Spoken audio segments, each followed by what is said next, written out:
Merci beaucoup de nous donner envie d'Europe et envie de nous dépasser. Je crois qu'on peut vous promettre qu'on va se dépasser dans les semaines qui viennent. Mais j'aimerais maintenant, on vous avait proposé de formuler un certain nombre de questions à nos intervenants. Un certain nombre d'entre vous l'ont fait. On a identifié celles qui étaient les plus récurrentes et je voudrais donner la parole à Karel d'une part, Katerina d'autre part, pour qu'elles en posent quelques-unes.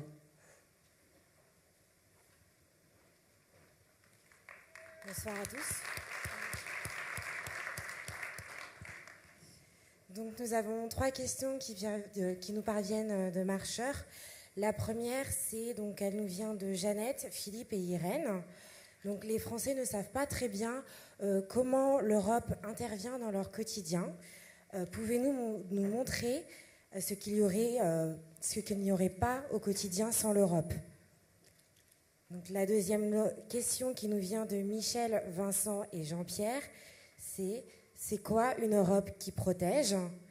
Et la dernière question, le Brexit, c'est pour fin mars 2019.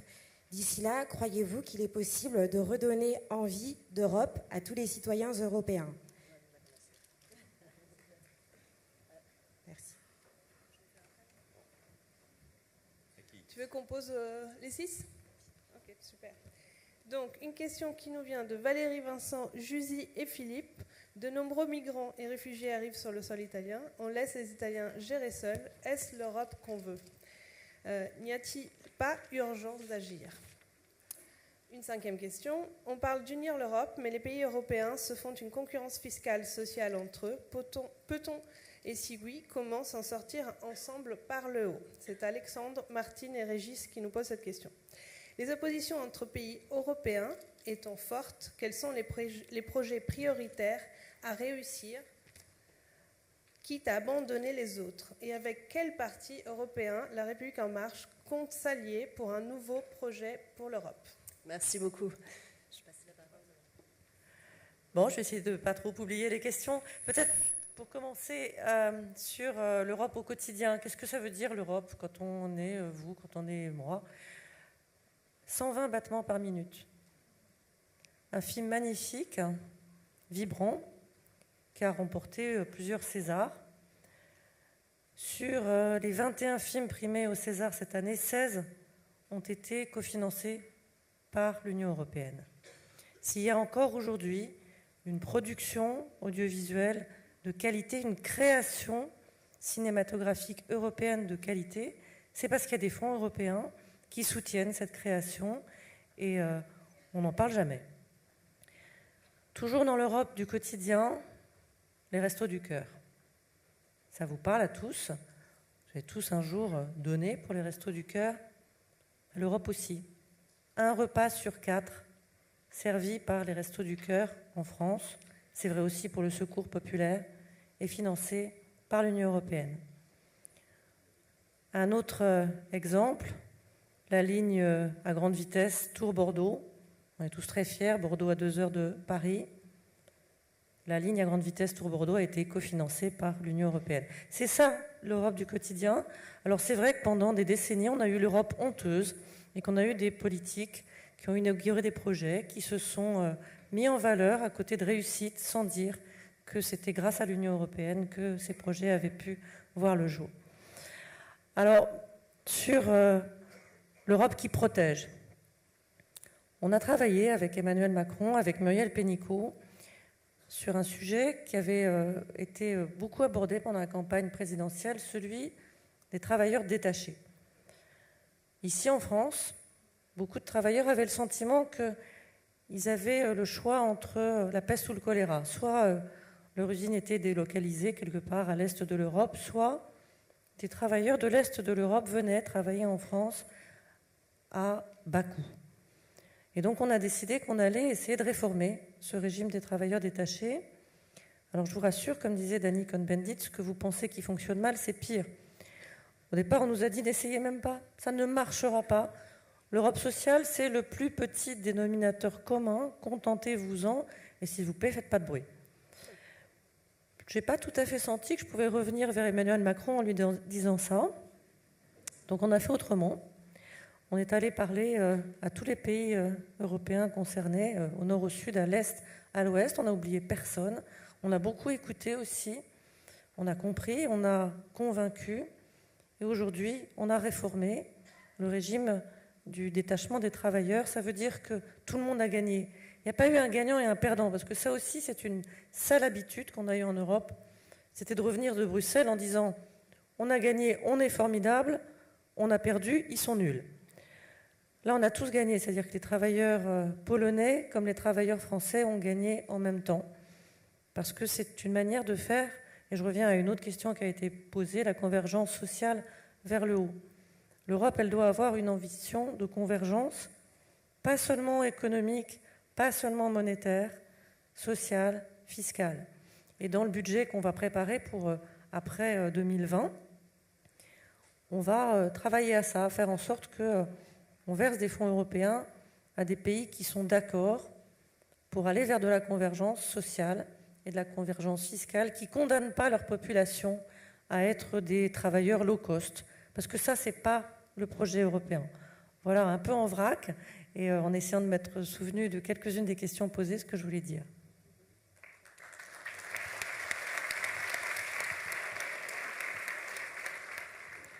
D'abord, à propos général, je trouve que la question est particulièrement bien posée sur l'utilité de l'Europe, parce que c'est par des exemples concrets, comme tu viens de le faire, qu'on fait aussi la démonstration de l'utilité de l'Europe.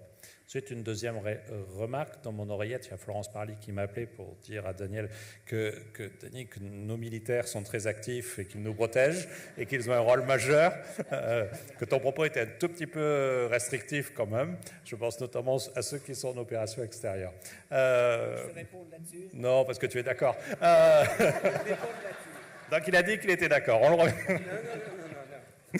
Bon, non, mais je vais prendre un exemple simple aussi de l'Europe. L'Europe qui, face à ces grands groupes, et pour lequel, là c'est un message pour Dany, la position de la France sur la taxation des grands groupes, des GAFA, c'est que l'Europe garde 100% de la recette fiscale, qui n'est même pas une redistribution. Il faut assumer effectivement ses ressources propres, et la taxation des GAFA doit servir à financer les politiques européennes et que la ressource prélevée soit 100% européenne. Et vu que je parle des GAFA, je voudrais dire que l'Europe, c'est aussi celle qui impose à Google de laisser le choix aux utilisateurs d'Android d'utiliser ou pas le moteur de recherche. C'est à cela aussi, très concrètement, que peut servir l'Europe face à ces grands groupes internationaux qui font fi d'une discussion avec tel ou tel État, mais qui, par contre, quand ils sont face à un marché de 500 millions de concitoyens, sont obligés d'écouter. L'Europe, c'est celle qui, dans le débat qui a lieu ces jours-ci, en ce moment, face aux États-Unis qui veulent mettre des tarifs douaniers sur un certain nombre de choses, notamment l'acier, a la capacité de peser pour empêcher qu'on ait des décisions unilatérales prises par le président Trump qui se fassent aux dépens de nos intérêts économiques. C'est aussi cela l'Europe. Puis l'Europe, c'est un truc qu'on oublie tout le temps, mais moi je le revendique comme quelque chose de positif, ça s'appelle l'euro. Il ne faut pas négliger aussi cela. L'euro, c'est une facilité économique, c'est une identité, je pense, transnationale, mais c'est aussi un atout économique et une force de frappe pour nos entreprises. Et donc, commençons par rappeler des sujets qui sont essentiels comme l'euro dans l'économie, dans les télécommunications, le roaming, par exemple, qui est aussi un acquis européen. L'industrie, c'est Airbus, l'éducation, c'est Erasmus. Rappelons aussi ces fondamentaux. Moi, je voudrais rajouter quelque chose. Sur la protection, si je puis dire, à quoi sert l'Europe? Il faut quand même rappeler qu'en France, la protection des consommateurs, la protection de la santé et la protection environnementale sont d'abord des acquis européens auxquels la France a ajouté, je dirais, sa force politique chaque fois que c'était possible, et en tout cas qu'elle a transposé. Sans l'Europe, vous ne seriez pas aussi bien protégé en tant que consommateur, vous ne seriez pas aussi bien protégé du point de vue sanitaire et des exigences de santé, et vous ne seriez pas aussi bien protégé du point de vue de l'évolution climatique. C'est l'Europe qui a été le moteur de tout ça. Ce n'est pas la France, ce n'est pas l'Allemagne tout seul, ce n'est pas l'Italie tout seul. C'était la coalition d'un certain nombre de gens qui voulaient que ces choses avancent, et nous vivons sous cette protection. Ça, il faut le dire, il faut le fouiller, il faut le regarder. Tu parlais de l'euro tout à l'heure, Christophe, je l'avais mentionné en effet, parce que on ne se rend pas compte. D'ailleurs, on l'a bien vu dans le débat du deuxième tour de la présidentielle, on ne se rend pas bien compte dans quel état de précarité économique et monétaire nous serions si nous n'avions pas la couverture de l'euro. C'est-à-dire si nous n'adhérions pas à une sorte de panier des monnaies qui nous tire vers le dessus, étant donné les dettes que nous avons et que j'ai signalées tout à l'heure, ce qui veut dire une dévaluation de votre pouvoir d'achat de 25 à 30% en une ou deux fois. Je ne connais personne qui veut travailler. Je vais vous donner un exemple assez simple. Hein. Ça, c'est quelque chose qu'il faut faire. Voilà un billet de 50 € que j'avais préparé à votre intention. Pas pour vous le donner, mais pour la démonstration. Ça représente à peu près 5 heures de travail non qualifié dans les villes. Si ce que les souverainistes ou extrémistes de tout poil arrivent à faire et que nous sortions de l'euro, vous travaillerez 5 heures, mais vous en perdrez entre 25 et 30%. Il y a quelqu'un dans cette salle qui veut travailler 5 heures et perdre un tiers de son salaire? Je veux bien l'inscrire tout de suite. C'est ça la réalité de l'Europe. Ces choses-là, il faut le dire. Et il y a quelque chose comme une sorte de crime intellectuel à vouloir absolument parler de souveraineté quand déjà une partie de notre souveraineté, nous l'avons déléguée, nous l'avons voulu, le peuple l'a voté. On n'est pas venu avec des mitraillettes et des chars nous obliger à participer à l'aventure monétaire européenne commune. Les Français l'ont décidé. Et ça m'amène à dire une petite chose que nous n'avons pas dite tout à l'heure, en tout cas que moi je n'ai pas dit et je vous prie de m'en excuser. Si je faisais un test dans cette salle, et on peut s'en parler en toute franchise, ça m'est arrivé autrefois aussi, qui n'est pas allé voter aux dernières élections européennes ici? Qui ne l'a pas fait? Ben, ce n'est pas une honte, c'est que vous aviez des raisons, mais qui ne l'a pas fait? Quel volume de cette salle ne l'a pas fait? N'osez pas, hein? Je vous comprends. Je vais faire l'inverse. Qui, dans cette salle, est allé voter aux élections européennes? Bon, ben, il n'y a pas de trou, hein, pratiquement, alors. Eh bien, chers amis, vous savez bien qu'aux dernières élections européennes, à peu près moins d'un électeur sur deux s'est déplacé. Et c'est ce que j'aime bien dans l'idée de la marche en question que vous avez entre les mains maintenant, c'est que Bruxelles, ça n'existe pas. On vous dit Bruxelles, Bruxelles. Non, Bruxelles, les patrons, c'est les gouvernants des pays que nous avons élus, chacun dans nos pays, démocratiquement pour les mettre au pouvoir. Les couards, les empêcheurs, ce sont eux. Et pourquoi ça? Pourquoi se sentent-ils autorisés à faire une sorte de propagation du scepticisme européen, y compris en ce moment un spécialiste des grandes écoles de commerce de Lyon, ancien ministre des Affaires européennes, que je veux désigner publiquement parce que c'est un pur scandale intellectuel. C'est un pur scandale intellectuel. Ministre des Affaires européennes et parcourant toutes les enceintes, y compris l'ENA où vous étiez, chère Nathalie, pour dire que c'est formidable l'Europe, et le lendemain matin, c'était vraiment terrible l'Europe. Eh bien, on voit bien que ceci encourage l'abstention. Et si les citoyens de ce pays, les citoyens que vous êtes et que nous sommes, ne mettons pas l'épée dans les reins de nos gouvernants, à tous les niveaux, municipal, parce que là aussi il est question d'Europe, régional, parce que là aussi il est beaucoup question d'Europe, national, les deux assemblées, Sénat et Assemblée nationale, en disant qu'est-ce que tu vas soutenir dans ton programme et dans tes votes en matière de construction européenne quand les textes viendront devant toi. À partir de là, je vote pour toi, sinon je vote contre. S'il y a un soulèvement citoyen en faveur de l'Europe que vous êtes capable de déclencher, alors le paysage changera, ça ne sera plus à peine un sur deux, puisqu'on en était à 47% de participation, ce qui est un scandale incroyable, mais nous l'avons fabriqué, et j'espère que vous serez les moteurs de ce nouvel élan de la participation au vote, parce que c'est là la grande faiblesse de l'Europe. C'est les abstentionnistes qui ont fabriqué ce ventre mou dans lequel se logent les marchands de peur ou ceux qui veulent aller au pouvoir en faisant semblant qu'on en fera une meilleure alors qu'ils ne sont pas européens. Ils l'ont d'ailleurs prouvé. Je voudrais juste deux choses sur... c'est vrai, sur l'euro, c'est absolument vrai, mais c'est là, je dis, il faut continuer. L'erreur de Maastricht, c'est quand même, on crée l'euro, et si vous prenez toutes les déclarations, il y a une déclaration qui est ahurissante, c'est vraiment des marxistes premier semestre. On fait l'euro et automatiquement, l'Europe politique va suivre. Et ça fait combien de temps qu'on attend cette Europe? C'est un volontarisme, c'est ça que je veux dire. Quand on a une monnaie commune, il faut une gouvernance politique. Et c'est là où, dans le débat, il faut rentrer. Parce qu'une gouvernance politique d'une monnaie, cela veut dire une responsabilité sociale. Sinon, on ne sait pas comment faire. Deuxièmement, évidemment que l'armée française. Mais je rappelle quand même une petite une petite histoire. Quand, et on peut discuter de cette intervention française en Libye, hein, avec les Anglais. C'est pas de ça que je veux parler, hein. C'est pas de l'utilité. Je veux simplement dire une chose. Quand, au bout de 7 jours, les Français et les Anglais ont appelé papa, ils n'avaient plus de munitions. Ils ont dû demander aux Américains. Donc c'est la vérité. Hein, donc je dis, et quand on dit c'est vrai que l'armée française est peu ou a essayé ou intervenu Irak ou quand on voit en Syrie, au Mali, mais au Mali ça coûte énormément et ça pompe une des grandes capacités et si tu veux, la France est seule, c'est ça qu'il faut dire. Les Allemands ils sont marrants, le Parlement européen, moi j'y étais, Jean-Marie Hidé, il a dit l'intervention française elle est nécessaire. Et puis, les hypocrites de tous les pays ont dit « Vous y allez avec vos soldats, nous, on envoie les ambulances et les infirmiers. Hein » Voilà la position commune de l'Europe. Ça ne peut plus fonctionner comme ça. C'est tout ce que je voulais dire. Voilà.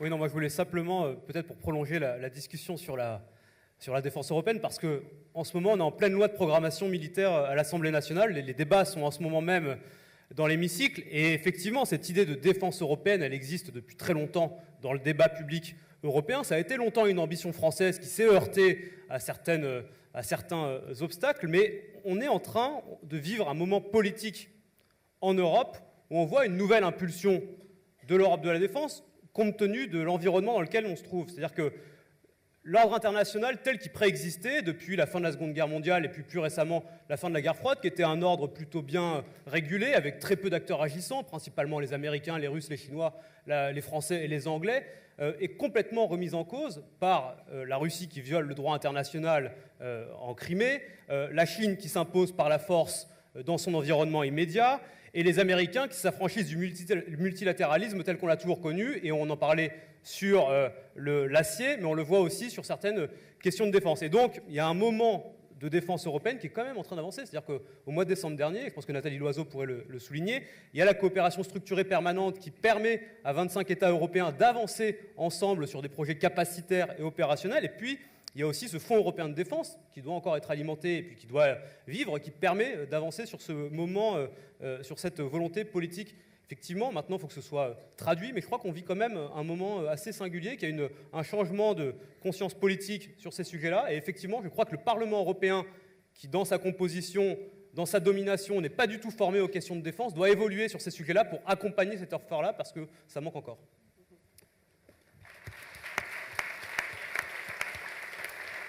Je vous propose qu'on prenne quelques questions des participants. Peut-être qu'on peut en prendre 2, 3.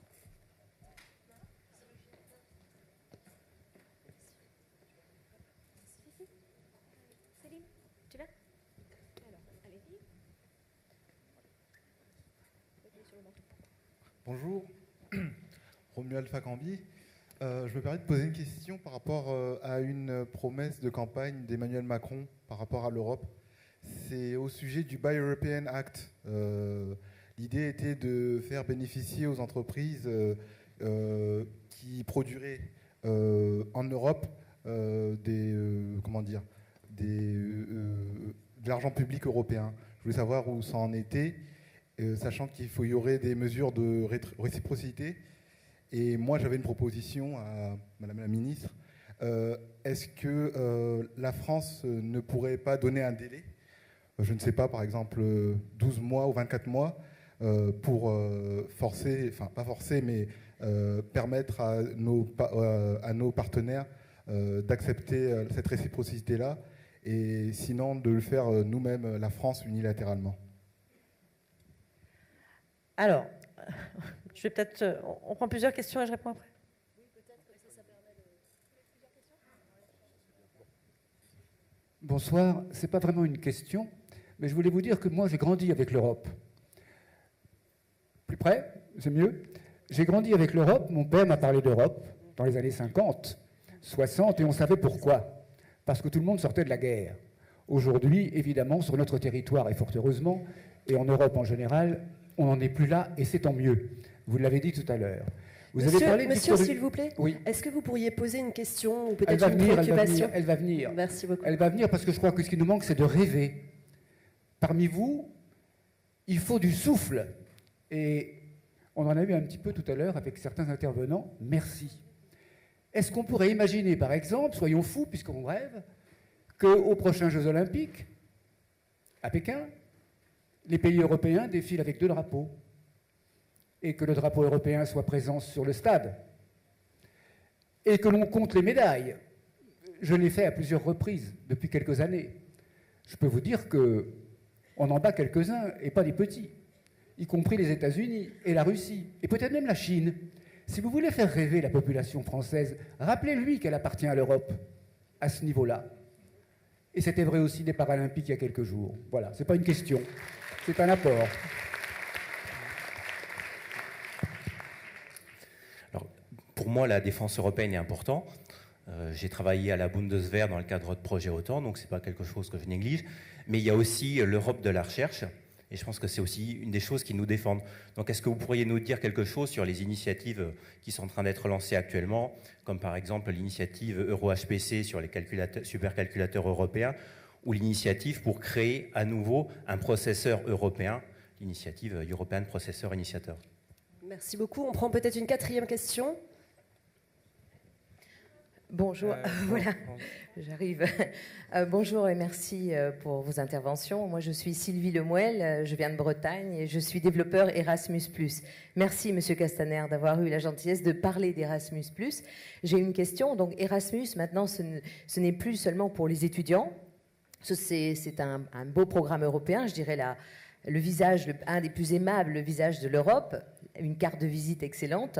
Donc Erasmus, c'est pour les étudiants, mais pas seulement, c'est pour les apprentis, c'est aussi pour les adultes comme vous et moi et pour les scolaires.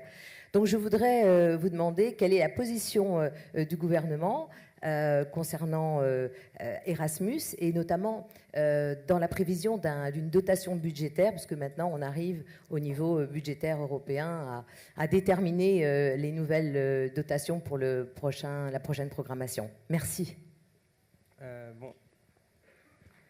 Bon, j'ai déjà essayé de répondre et puis de partager les réponses avec... Il y avait une dernière question? Alors. Bonjour, je suis scolarisé au lycée Buffon et...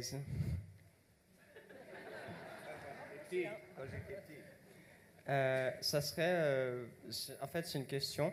L'Union européenne, elle risque pas d'augmenter la concurrence entre les individus et ceux qui ont à perdre? Est-ce que... là, on peut voir que ceux qui sont en train de perdre dans l'Union européenne, ce sont ceux qui ont les emplois peu qualifiés, parce que ça met en concurrence les individus et donc leur salaire. Et ça serait pour savoir en quoi l'Union européenne pourrait aider ceux qui ont des emplois peu qualifiés, donc qui subissent la concurrence entre les individus des différents pays membres.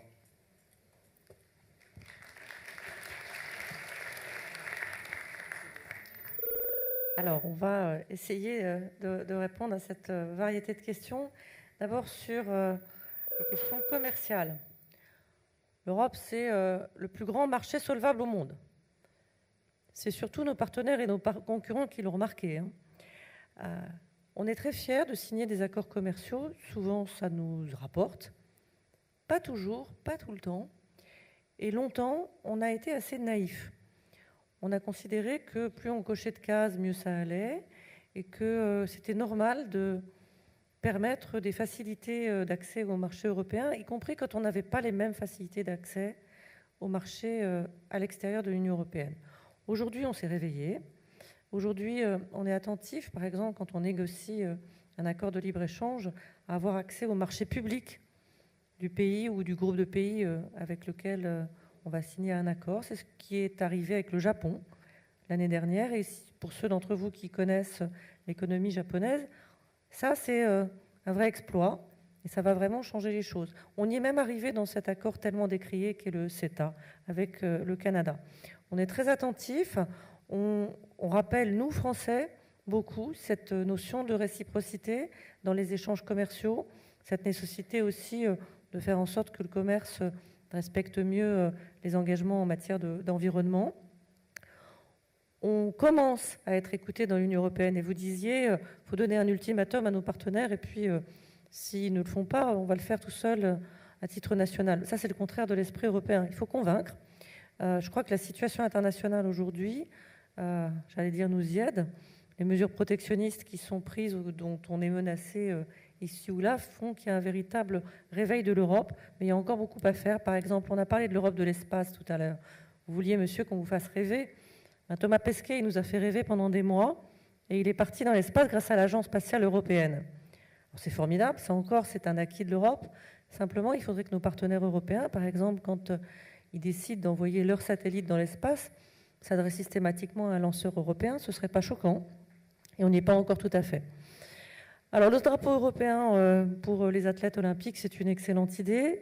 Je trouve d'ailleurs que Emmanuel Macron l'a proposé, mais évidemment, il faut être capable de voir la force que nous avons en tant que continent et comment on peut, les uns avec les autres, se comparer avec le reste du monde, avec des pays continents que sont les États-Unis, la Chine, bien sûr. Sur la recherche, il y a en cours, dans le budget européen actuel, un programme formidable qui s'appelle Horizon 2020 et qui permet à des labos de recherche de travailler ensemble. Je dis un programme formidable, on ne dit pas ça souvent en France, parce que le premier pays bénéficiaire d'Horizon 2020, c'est le Royaume-Uni. C'est eux, ce sont les universités britanniques qui ont su s'organiser pour répondre aux appels à projets européens. Et aujourd'hui, une université britannique toute seule, Cambridge, reçoit plus de fonds européens pour la recherche qu'un pays entier comme la Pologne ou comme le Portugal. Bravo à eux. Et d'ailleurs, c'est chez eux qu'on entend le plus de sanglots à l'idée de quitter l'Union européenne. Et les Britanniques sont en train de nous dire qu'ils voudraient rester dans l'Europe de la recherche, quitte à la cofinancer. Donc il y a quelque chose qui marche, dont parfois les universités et les labos français n'ont pas su tirer profit parce qu'ils sont partis du principe que l'Europe a un gros défaut, ce n'est pas la France en plus grand. Donc les procédures européennes ne sont pas exactement les procédures françaises, alors parfois on ne s'y intéresse pas. Il faut aussi qu'on soit plus offensif, plus à l'écoute de ce que l'Europe propose. Et il faut que demain, l'Europe de la recherche, ce soit encore plus ambitieux. C'est pour ça que nous portons la proposition d'une agence européenne pour l'innovation de rupture qui travaillerait sur l'intelligence artificielle, sur les ordinateurs quantiques. Il y aura bientôt des annonces du président de la République sur le sujet de l'intelligence artificielle notamment. Et puis Erasmus. Je n'avais pas voulu parler d'Erasmus parce que j'allais dire, on parle toujours d'Erasmus, c'est 5 millions de jeunes qui, à travers le continent, ont découvert ce que c'était que l'Europe grâce à Erasmus. C'est évidemment un programme formidable, surtout aujourd'hui qui peut bénéficier à autre chose que des étudiants dans l'enseignement général. L'Erasmus des apprentis, on l'a décidé, maintenant il faut réussir à le mettre en œuvre. Ça demande plus d'accompagnement, ça demande, vous l'avez parfaitement dit, plus de financement. Et là-dessus, on a réfléchi à préparer un budget Erasmus. Alors certains disent triplé, quintuplé, décuplé, on pourrait aller à l'infini, au moins doublé par rapport au budget actuel. Puis qu'est-ce qu'on fait pour la main-d'œuvre européenne, jeune ou moins jeune, qui risque de ne pas être qualifiée pour les emplois de demain? On a, il ne faut pas se voiler la face, on a des millions d'Européens aujourd'hui qui ne sont pas prêts pour les emplois de demain. Et donc on a un gigantesque défi de formation professionnelle à travers l'Europe. Alors on s'y attelle en France, vous le savez, mais on considère aussi que ces fameux fonds européens destinés à la cohésion, ils doivent en partie être attribués à la montée en compétences des Européens. C'est déjà un peu le cas. Tout à l'heure, on disait qu'il faudrait qu'on puisse financer les jeunes chômeurs. Il y a quelque chose qui s'appelle l'initiative pour l'emploi des jeunes, qui est financée par l'Union européenne. Ça ne suffit pas, il faut être plus ambitieux. Il faut surtout que les bonnes pratiques des uns et des autres puissent se rassembler pour relever ce défi de la compétence. L'Union européenne ne sera compétitive dans le monde de demain que si elle a une main-d'œuvre compétente. Et donc, c'est vraiment quelque chose qu'on veut porter au niveau de l'Union européenne.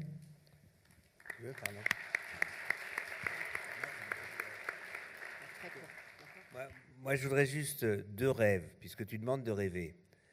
Premier rêve, l'histoire du drapeau, ça m'a donné l'idée, imaginons, comme ça, d'une manière complètement loufoque, qu'au championnat du monde en Russie, l'équipe de France rentre sur le terrain avec un drapeau européen et le drapeau multicolore pour les homosexuels. Imaginez un peu le président Poutine, là, dans les tribunes.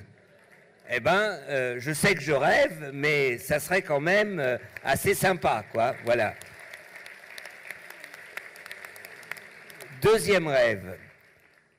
La France fait partie du Conseil de sécurité, un siège permanent. Projetons-nous dans l'avenir.